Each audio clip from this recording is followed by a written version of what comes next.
What's up, everyone? Reon here, bringing you the long-awaited return of the card table, the show about cards and tables, and apparently waiting and bad transitions.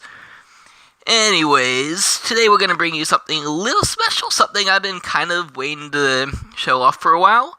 Not that, the deck itself wasn't ready, but it just got off support, now it's at 11, so obviously, a whole bunch of that. We actually did a case opening on, Max Ready Production, looking on the side here, but link me down below is one of my locals, cool guy, and we opened a case of this, split up. I got the gear stuff, obviously, and this is the deck, with enough stalling.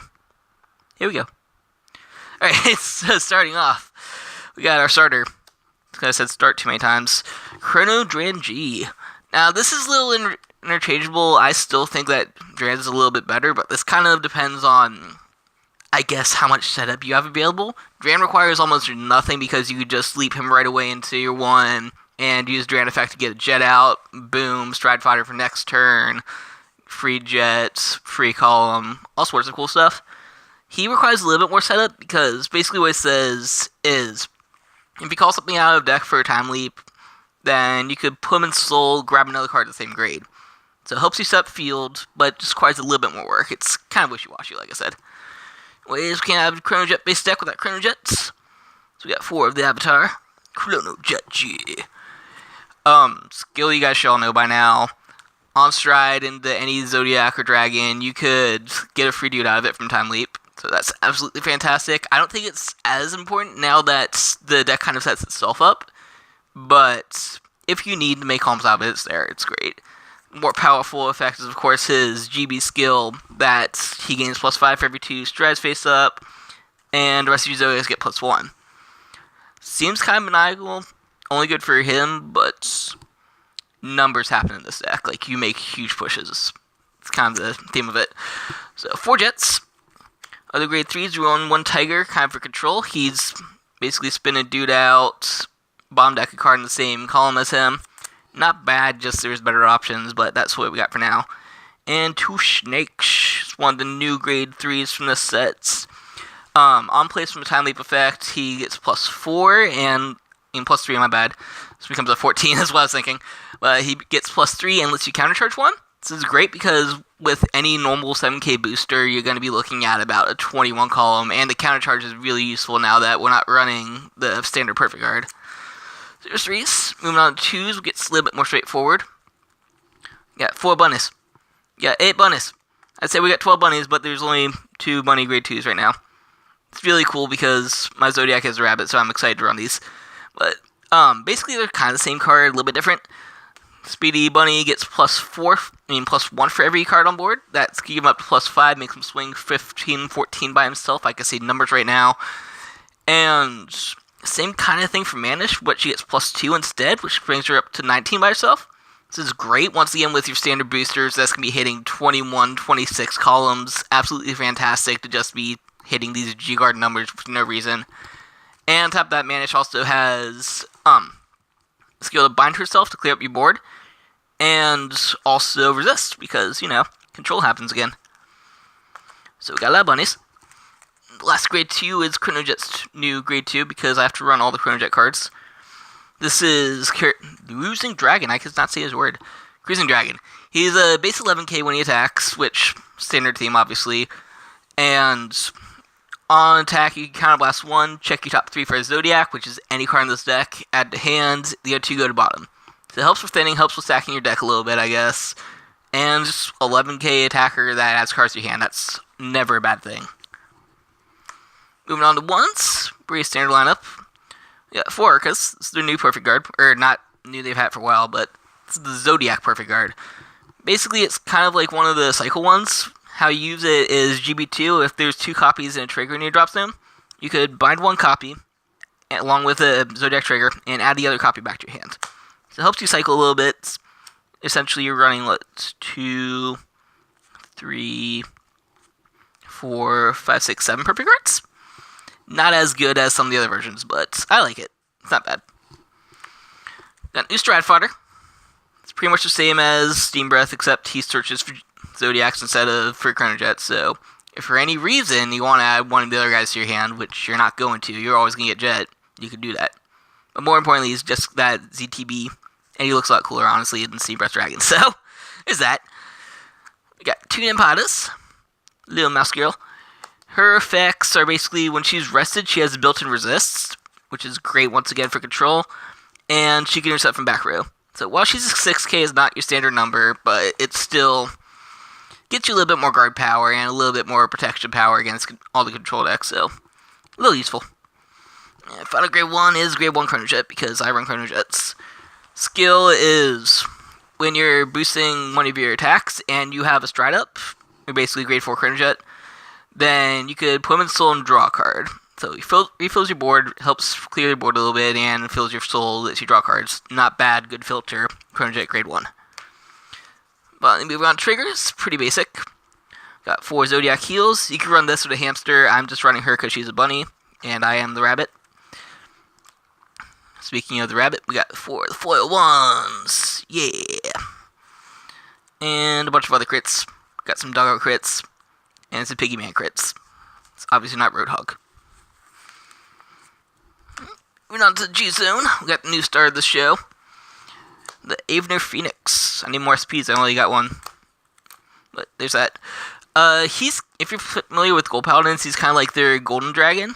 But basically his skill is when he attacks, you flip over copy, counterblast 1, check your top 5 for some Zodiacs, and based on the number that you have face up, you could call them more. So say you went first stride, you'll be able to call 2 cards. If you're able to pull off a G-Guard first, or put yourself at GB3 with it, then you'll have 2 face-up, which means you can check for 4 cards. And you're basically just filling up your board for free. Or Counterblast 1.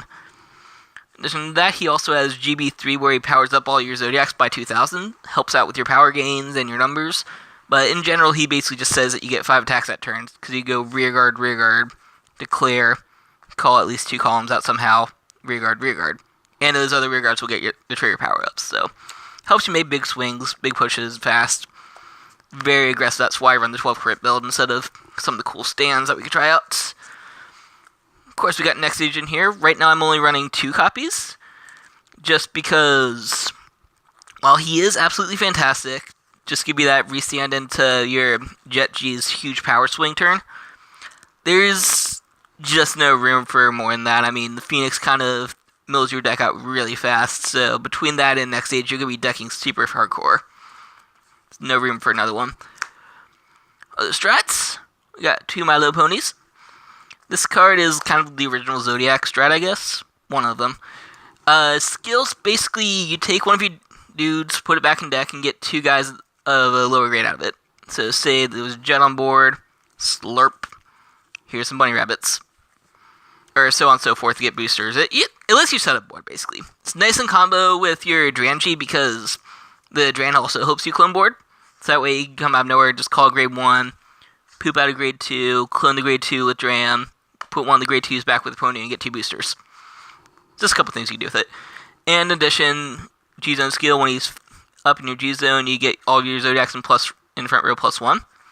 You could either flip Persona to get the +2 going, or just use them for flip targets for next card I'm about to show you, which is what I do a lot of the time. That is the Ultra Dragon, Metapulsar Dragon. Metapulsar Dragon. Yeah. I run 2 copies of him, might move him down to 1. His skills, the first one is you can flip up any other card, check your top 5, bind 2 of them, and then he gains +2 power for every card bound this turn, in addition to letting you countercharge at 5 bound cards. This isn't too hard to achieve, because you're going to be getting 2 off his skill. A perfect guard gets you 2 more, so you really just need 1 more. And that could easily be accomplished with a stride skill, which is just bind any Zodiac from your hand to stride him. This is great because I'm hiccuping, but basically this lets you stride for free as long as you have anything in your hand, as opposed to just relying on that grade 3 or stride fodder turn or drop 2 cards to stride. It lets you first turn stride to get yourself a GB2, basically. So I run 2 of them just in case, because he does have that utility in the unflip and giant power. But realistically, you're just going to be hitting 1, using it to flip your horse up, and probably GSSing the other up. So I don't know, I might take one of these out for something else, let me know. I've thought about the Gear Groovy combo, but I just can't find room for that, unfortunately. Of course, other ways to free stride, because Gear Chronicle, you have to run your Seabreeze. It's stride base decks 101. If you play against a rush deck, if you play against something that misses the ride phase, you play Seabreeze, you counterblast 2, you stride, and then you activate all the cards in your deck. End of story. And we got Metapulsar Huanglong. It's the trial deck stride from a little while ago in the Zodiac deck. His skills basically counterblast 1 after he attacks. You could check your bind zone, add 1 card back to your hands, 1 non-trigger card. So basically, this is just going to be your kind of tech card. You could use it to fetch perfect cards you bound before. You could use it to grab a manage that attack and make another attack off it. It gives you a couple of utilities, and it's especially good now that Naru is getting more support. That Thunderstrike, they can just get rid of your field. You're like, alright, boop, boop, call it back. Once again, a great card for the next stage, Gear Groovy combo, or just get on his own. So, Tech 1 might move up to 2 over on the second Groovy, who knows. Of course, G-Guards are last but not least. I go with 2 heteros, 1 older Liru, 1 newer Liru. A lot of people are going to say 3 hetero rounds, but I really only like it at 2. Just because if you're not going against that control matchup, or if you're not going against anything where he really matters, like any Paladin deck that just refills board on call, or Bermuda's Gear Chronicle to some extent. There's like a lot of things that honestly count this card. It's great, it's fantastic, don't get me wrong. Skill Soul Blast 1, as long as you're Jets. Choose any card your opponent controls, it shuffles back in deck, and they have to call another card off top deck. So it's huge disruptor, especially after trigger checks when they have their combo piece out or whatever. But like I said, there's just enough decks these days, Scrambler is another good one, that basically as soon as you mess up the combo, they'll just make another one. So it's good, I just don't know if it's that good to merit running at 3. Of course, my other ones, I run 1 original Liru. She's the original card from the first, what was that? It's whatever. I don't even know what packs are anymore. But, standard 31k shield by bomb decking a trigger and a non-trigger. Basically pays for your own cost because you're probably going to put that heal back in, plus like a perfect guard or a stride fighter or whatever key you think you need at that point in time. So really good. I love this card. I'm sad that there's no more room for it anymore because, honestly, Gear Chronicle has way too many good G-Guards. And the small restricted G-Zone, like, the 16 card limit's not enough for Gear Chronicle. That's all there is to it. But last card is the new Fighters Collection version of Illyrio. And she says you can flip up one of your G-Guards. And this card gains +5 shield for every card in your G-Zone. Yes. That's all I'm going to say about it. Yes. Like, use this mid-late game, you are going to guard the attack no matter what. Because you have 16 cards face up and you're just like, okay, guard this. Counterblast 1. How much do I need to pass? 10, 20, 30, 40, 50, 60. This is good. Okay, it works. It's good. It's good guard. Wish I could combo more of these, but once again, the stride deck is way too restricted in Gear Chronicle. Anyways, this is the first version of the Zodiac deck. Whatever I'm going to call it. Thunderbat Rabbits, probably, because I'm the other rabbit. And it's very straightforward right now, like very much about just making giant numbers and columns, getting less attacks, unlike Time Leap. So I'm a little worried about that. I know there's getting some cool new support next set as well. And, of course, Gear Chronicle has access to all sorts of stuff like Calibums, Melems, Takeaway Dragon, all that fun stuff. So there's going to be a lot of experimentation with this, but I just wanted to do my kind of alpha build of it. Show you guys out. I'm going to premiere this tomorrow at the NLG's next 1K tournament, so thumbs up, wish me luck there.